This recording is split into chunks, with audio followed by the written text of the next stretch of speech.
जहाज में बैठे एक पैसेंजर ने एयर होस्टेस को बुलाया और हंसते हुए एक चिट्ठी थमा दी। इस चिट्ठी में सिर्फ चंद जुमले लिखे थे जिसने पूरे अमेरिका को हिला के रख दिया। इस चिट्ठी में ऐसा क्या था और वो पैसेंजर कौन था और इस पैसेंजर का मकसद क्या था? आज तक एफबीआई इस पैसेंजर को क्यों नहीं तलाश कर पाई?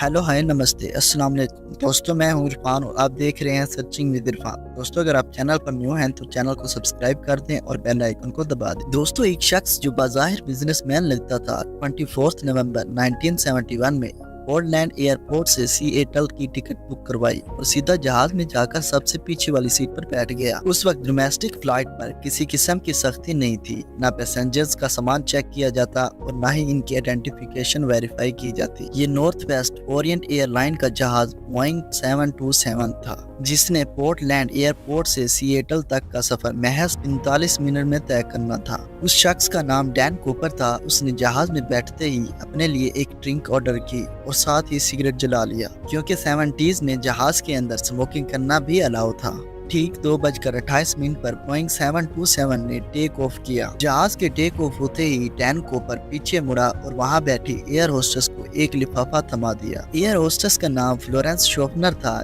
जब उस एयर होस्टेस ने चिट्ठी पढ़ी तो वो शॉक्ड हो गई। इस चिट्ठी में लिखा था, miss I have a bomb here and I would like you to sit by मी।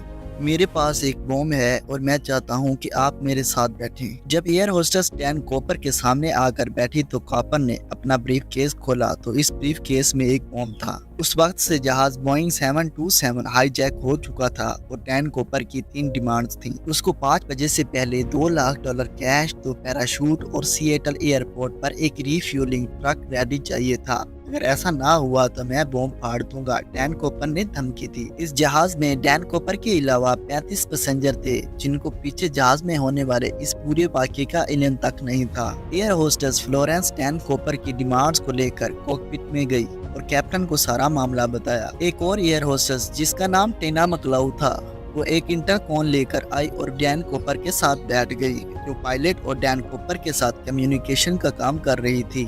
दोस्तों, ये अमेरिका की हिस्ट्री में सबसे पहला जहाज हाईजैक था। लिहाजा लोकल अथॉरिटीज और एफबीआई ने फैसला किया कि हाईजैकर की सारी डिमांड्स पूरी की जाएं। फ्लाइट जिसको 45 मिनट के अंदर सिएटल एयरपोर्ट पर लैंड करना था, वो 1.5 घंटे तक एयरपोर्ट के इर्द गिर्द चक्कर लगाती रही।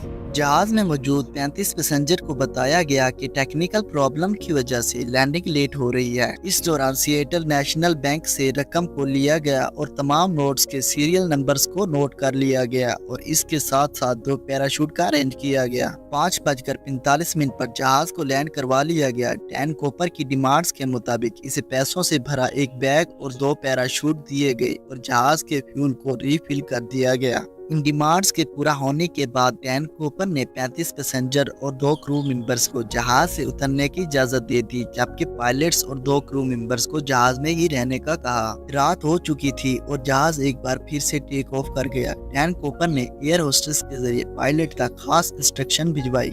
उसने कहा कि जहाज के लैंडिंग गियर्स और फ्लिप्स खुले रहें, एल्टीट्यूड 10,000 फीट हो और स्पीड 320 किलोमीटर फी घंटा हो और जहाज को सीधा मॉस्को सिटी ले जाया जाए। पायलट ने कहा कि जहाज सीधा मॉस्को सिटी नहीं जा सकता क्योंकि जहाज के अंदर इतना फ्यूल मौजूद नहीं है, लिहाजा हमें फ्यूल रिफिलिंग के लिए या तो रीनो या फिर फिनिक्स स्टे करना पड़ेगा।